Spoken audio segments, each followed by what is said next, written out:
Maggie Hassan, let's face it, she hasn't said anything yet.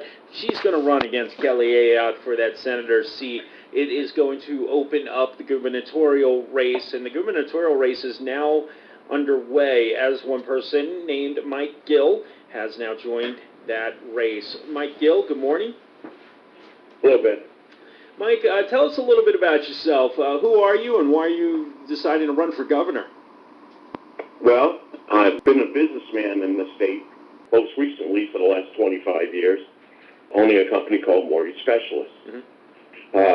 And why I'm running is because for the last 10 years, I've been associated with work. Shaheens have worked for me, Walker from down behind Willamette, people from McLean worked for me. I am telling you, what I have found was a Ponzi scheme controlled by the officials of the state, covered up by the officials of the state. So why I'm running?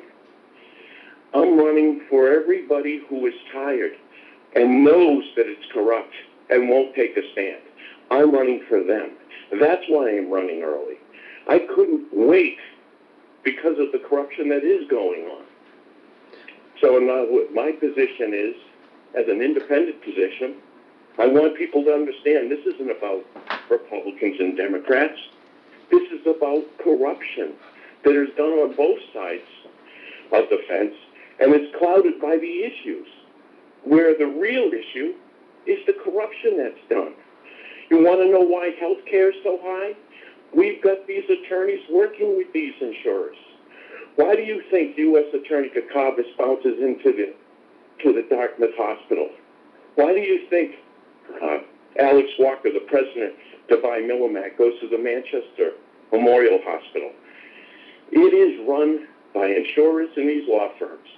Why do you think for the last 29 years it's pretty much one law firm that runs the AG's office? Where do you think Ayotte came from? McLean. Where did you think Delaney came from? Brown came from? All McLean.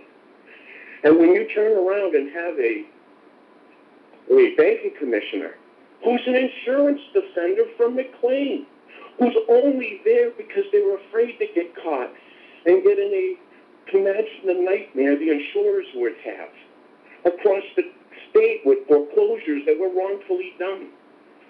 I'm not a politician.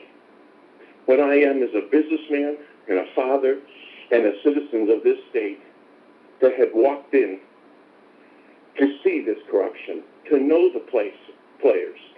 You see on the internet, I turned down a $50 million settlement from Liberty International.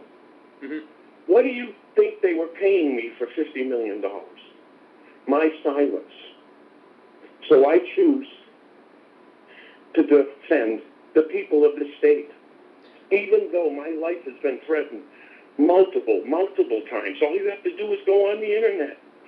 There's text messages that are threatening to kill my family, who in the same text message tell us about the corruption that's going on in the state, that they're so afraid of the public officials that they're threatening to kill me if I go further. Mike, Go ahead. Just real quick. So Mike Gill is going to be running for governor here in the state of New Hampshire. Just a quick question. Are you going to be seeking a party nomination? You're going to run as an independent? Independent. Independent of all special interests. Independent of owing people. I owe only the citizens of this state. I will take no donations. I will use my funds only. I will be holding to no one but the interests of the people of this state. And I'm not a theorist of corruption. I'm shown straight evidence. Shaheen was part of the Ponzi scheme FRM. So was your banking commissioner Hildreth. Why do you think U.S. Attorney Kakavas resigned? Let me cut you. I don't mean to cut you off, and I want to make sure that people are clear on what you're saying. When you talk about a Ponzi scheme at FRM, that doesn't mean anything to me. So what is FRM and why is it important? FRM was a financial institution in the state of New Hampshire that was really a Ponzi scheme, the largest in the history of the whole state. This whole state should take notice. there's been multiple suicides from the victim of this Ponzi scheme, which was pretty much the people of New Hampshire, multiple citizens, mostly the elderly. What happened is that Hildreth, the banking commissioner, two brothers were part of the owners of the Ponzi scheme. Shaheen himself put Hildreth in place. They were all involved in this Ponzi scheme. When the recession hit in 2007 and 8, like most good Ponzi schemes, it got uncovered. What got uncovered, it was the politicians. AOC came in and protected Shaheen. You see, that's how they're working together. And the AG's office. Listen, how about this? The prosecution of this financial institution was done by U.S. Attorney Kakavas. Mm-hmm. The defendant the lawyer for FRM was Mark Howard. Do you know Mark Howard was his business partner just a few months before? And they were partners for years? Now you tell me how that can happen, unless they were both involved in the cover-up. Pretty interesting. Mike Gill does have a website called stateofcorruption.org. A lot of people will know in the southern part of the state, especially when you go to the mall in New Hampshire. I think it's most notable to people in this audience. When you come up the overpass from the north, you'll see the big lighted sign, State of Corruption. Corruption, obviously, a big issue. When you say this was a Ponzi scheme and various Ponzi schemes at the state level, it sounds to me, from what you're explaining, sounds more, dare I say, a nepotism type of scheme, even though these people aren't related, but there's something incestuous about it, as opposed to a Ponzi scheme. Are you saying that the state is taking money and redirecting it back on the back end somewhere, or vice versa? No, it's the officials of the state of New Hampshire are keeping the money. Oh, I see. And I can prove that, yes. They own the scheme. They did. And these guys from FRM, why do you think Mark Howard had to defend them? Because they gave them the deal of the century to shut up. How's that? Interesting. I mean, there's no getting by this. Everybody, listen, I have your notes from the Assistant Attorney General, Richard Head, who had an interview with a woman, an attorney named Susie, who was the attorney for the banking department. She said in that interview that Attorney Ashley knew in 2003 of that Ponzi scheme. She approached Hildreth and informed him that your brothers are on that. She approached Hildreth again and said, your best friend is Dick Gallagher, is their attorney. So it means the Banking Commission knew 5 years before they closed it down, before all these people lost all their money. I was going to say, some people are listening to Mike. Now, Mortgage Special is a large company. It's one of the largest, if not one of. Are you the largest mortgage specialist company in the country? We were at one time the largest brokerage in the United States, according to Fannie Mae.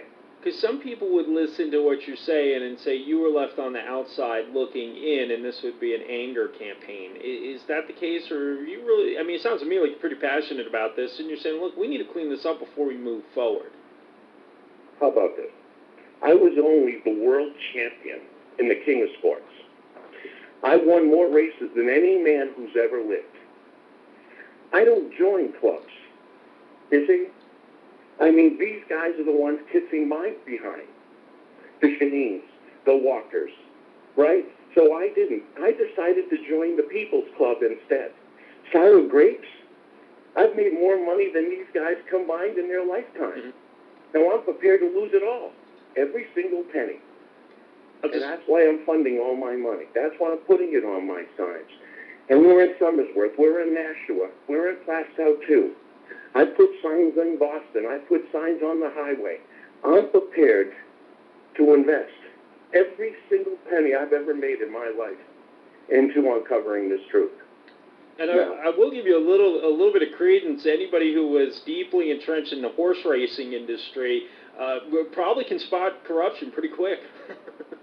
Well, considering I spotted the largest RICO charge in the history of horse racing that's going down on Penn National right now. Yeah. You're going to have about 50 arrests within the next 2 weeks that are also going to include government officials in the state of Pennsylvania. Now, I'm the one who uncovered this in 2010 in a narrative on the internet, 2012. I steered this investigation to drop right on top of the heads of the corrupt in New Hampshire. Because at this point, I do have the Justice Department's case number. Because they can't deny what I said in horse racing, which is why I steered these two ships in together.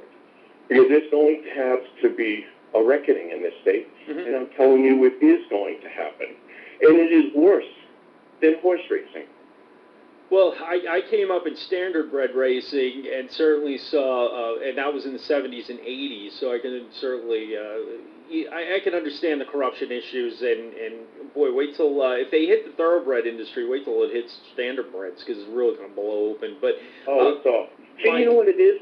It's not the horses itself or the trainers, now it's the racetrack. It's Penn National, quite literally, bought up all these little racetracks. And what they did was they bribed their way into getting slot machines. And then they bribed and owned these politicians. I'm telling you, behind the scenes, Rockingham's a done deal. And trust me, Shaheen's going to get paid for it. You watch. I'll tell you what, I'm just about out of time, but I can talk a lot on that angle about the slot machines and casinos and how they affect and the type of backroom dealings that go on between the horse racing industry and casinos. And, you know, that's the big push here in the state of New Hampshire is, well, we're going to save Rockingham. That's going to come next. We're going to save the horse racing culture in New England. That's going to how they'll push that. Mike, I'm just about out of time. I got 10 seconds here. Stateofcorruption.org. I will share State of Corruption NH's Facebook page over on my Facebook page, and I'll be talking to you soon. Okay, thanks, Ben. Thanks for joining me on WNTK and WUVR. WNTK News Time is 8:28.